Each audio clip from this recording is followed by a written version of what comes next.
30 जुलैपूर्वी शेतकऱ्यांच्या खात्यात रक्कम येणार आहे।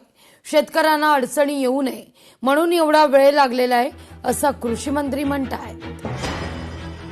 आपल्याला माहिती आमचं अधिवेशन सुरू होतं आणि अधिवेशनामध्ये ते जे बिल आहे आपल्याला माहिती पुरवणी मागण्या आहेत, त्या पुरवणी मागण्या मंजूर झाल्याशिवाय खालच्या सभागृहात आणि वरच्या सभागृहात आणि त्यावर नंतर राज्यपाल महोदयांची सही होती, त्यामुळे थोडा उशीर झाला।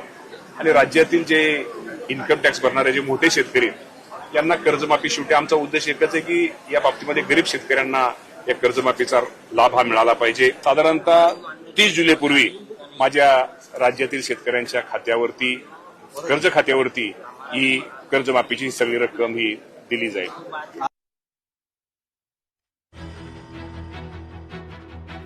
धाराशिव जिल्ह्यातील तरुण मंत्रालयावर धडकणार आहेत।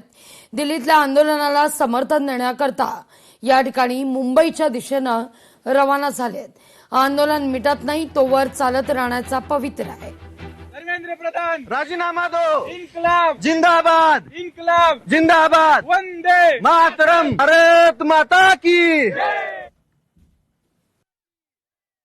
आम्ही मुंबईला चालत चाललेलो आहोत सत्याग्रह मार्च घेऊन। विद्यार्थ्यांवरती ज्या अमानुष पद्धतीने दिल्ली पोलिसांनी लाठीचार्ज केला त्याच्या निषेधार्थ, सोनम वांगचुक सरांच्या समर्थनार्थ धर्मेंद्र प्रधानांनी राजीनामा द्यावा याच्यासाठी, टीईटीचा पेपर फोडणाऱ्या दादा भुसेंचा पण राजीनामा व्हावा याच्यासाठी, आणि विद्यार्थ्यांची जी काही यंत्रणा आहे विद्यार्थ्यांसाठी या भारतामध्ये पारदर्शक सिस्टीम उभी राहावी याच्या निषेधार्थ आम्ही सत्याग्रह मार्च मंत्रालय मुंबई वाया दिल्लीला चाललेलो आहोत। विमानाच्या तिकिटाचे पैसे नाहीत, ट्रेनच्या तिकिटाचे पैसे नाहीत, त्याच्यामुळे चलत चाललेलो आहेत।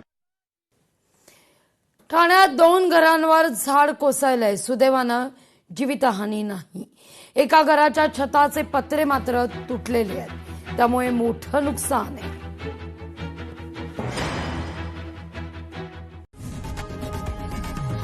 लोकशाही मराठी ऐका, पहा, जागरूक रहा।